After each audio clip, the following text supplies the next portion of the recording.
Welcome to mega 9 TV. నేను మీ journey. ఆయన ఒక మాజీ మంత్రి. మీడియా ముందుకు వస్తే ఎక్కడ లేని పూనకం వస్తుంది. తొడలు కొట్టడం, మీసాలు తిప్పడం, బండ బూతులు తిట్టడం ఆయనకే సాధ్యం. కానీ గత సంవత్సరం నుండి ఆయన ఎటుపోయాడో అర్థం కాని పరిస్థితి. ఇంతకీ ఆయన ఎవరో తెలుసుకోవాలంటే వాచ్ ది స్టోరీ.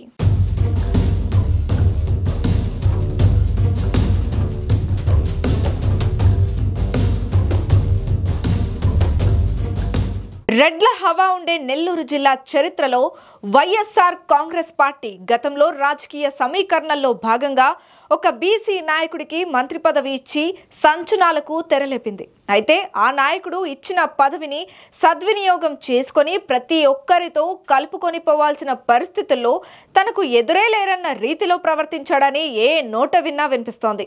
పెద్దారెడ్లకు పెట్టింది పేరు నెల్లూరు జిల్లా.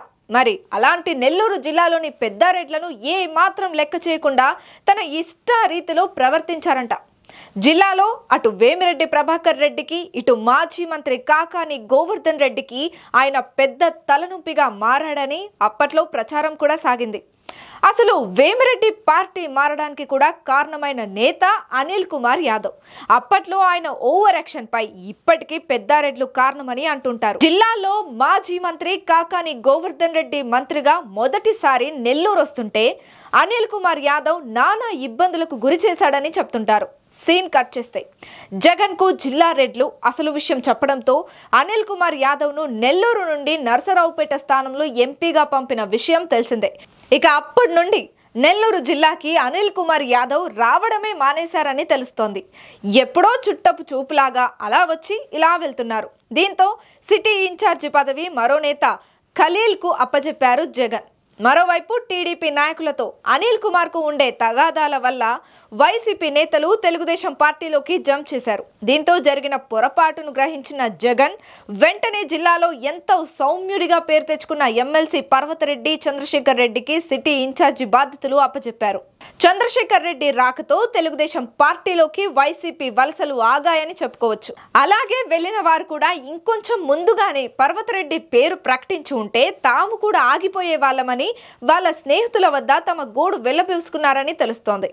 అనిల్ కుమార్ యాదవ్ ఓవర్ యాక్షన్ తట్టుకోలేక పార్టీ మారినట్లు కార్పొరేటర్లు పలువురు ముఖ్య నాయకుల వద్ద ఆవేదన వ్యక్తం చేస్తున్నారు.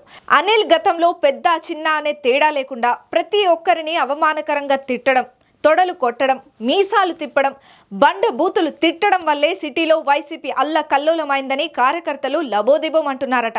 అసలు ఎంతో సౌమ్యుడిగా ఉండే వేమిరెడ్డి ప్రభాకర్ రెడ్డితో, కాకాని గోవర్ధన్ రెడ్డితో అనిల్ కు గొడవలు ఎందుకని ప్రతి ఒక్కరూ రగిలిపోతున్నట్లు తెలుస్తోంది.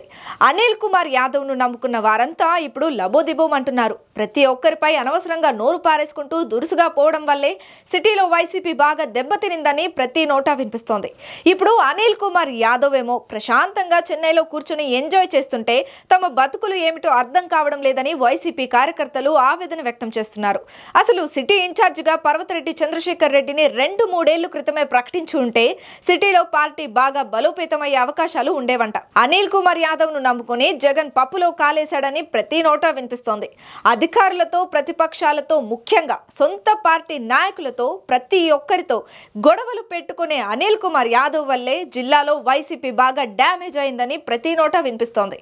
ప్రస్తుతం అనిల్ కుమార్ పరిస్థితి నెల్లూరు జిల్లాలో ఏ నియోజకవర్గానికి ఇన్ఛార్జి బాధ్యత ఇవ్వకపోగా తాను ఎంపీగా పోటీ చేసి ఓడిపోయిన నరసరావుపేటలో కూడా ఇన్ఛార్జి ఇవ్వకపోవడంతో ఇక అనిల్ కుమార్ యాదవ్ పేజీ చినిగిపోయినట్లేనని ప్రచారం జరుగుతోంది. అలాగే తనకు జగనే సర్వమని మిగతా నాయకులను కూరలో కరివేపాకులాగా చూసిన అనిల్ కుమార్ యాదవ్ పరిస్థితి ప్రస్తుతం చిత్ర విచిత్ర మలుపులు తిరుగుతోంది. వైసీపీలో మంత్రిగా వెలగబెట్టిన ఈయన చివరకు సంవత్సరం నుండి నెల్లూరు వైపు కన్నెత్తే చూడకపోవడం ఏమిటంటూ ప్రతి వైసీపీ కార్యకర్త ఆవేశంగా ఉన్నారట. రాష్ట్రంలో ప్రతి ఒక్క నాయకునికి జగన్మోహన్ రెడ్డి ఇన్ఛార్జ్ బాధ్యతలు అప్పజెప్తుంటే అనిల్ ను మాత్రం అసలు పట్టించుకోలేదట. దీంతో అనిల్ కుమార్ యాదవ్ ఏ మొహం పెట్టుకొని నెల్లూరుకి వెళ్ళాలి అని, అసలు నెల్లూరుకే రావడం మానేశాడు అని వైసీపీ కార్యకర్తలు అనుకుంటున్నారు. ఏదేమైనా జగన్మోహన్ రెడ్డి అనిల్ కుమార్ యాదవ్ ని సిటీ ఇన్ఛార్జ్ బాధ్యతల నుండి ముందే తప్పించి ఉంటే జిల్లాలో వైసీపీ పూర్తి స్థాయిలో కనుమరుగయ్యే పరిస్థితి ఉండేది కాదని చర్చ నడుస్తోంది.